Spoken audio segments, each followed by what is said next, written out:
Cette deuxième relation dans la compétence diplomatique et de relations internationales. En parenthèse, pour ceux qui ne le savent pas, j'ai soutenu une thèse. Ceux qui nous écoutent peuvent taper Google, intitulée 30 ans de relations franco-camerounaises. Sciences Po INALCO, on peut taper 1960-1990.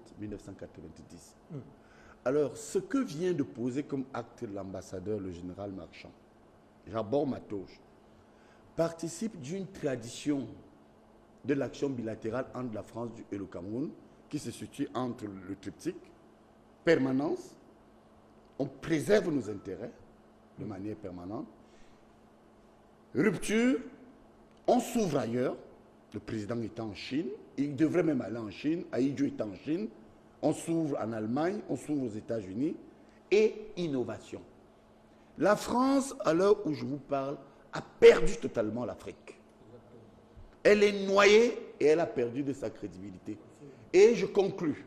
Je reprends une conclusion d'une thèse que j'ai soutenue à Sciences Po INALCO il y a plus de 30 ans. J'ai conclu en disant ceci. Le Cameroun a toujours été l'aiguillon de la politique bilatérale de la France en Afrique. Ça veut dire que ce qu'ils n'ont jamais pu faire ailleurs, de manière apaisée, ils mènent cette politique au Cameroun. 3 exemples. 1.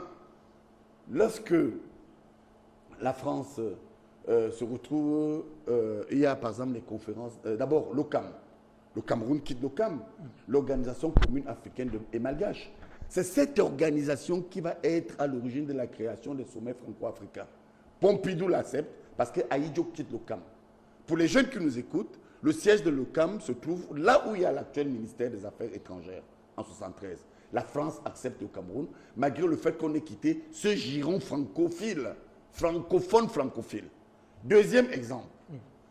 La France, pour ne pas fragiliser, parce que le Cameroun est le guillon de sa diplomatie, eh bien, lorsque tous les pays vont à la conférence nationale, eh bien, exceptionnellement, le président Mitterrand accepte que le Cameroun n'aille pas vers une conférence nationale. Au point où le président Poutine déclare je suis le meilleur élève en matière de démocratie de la France.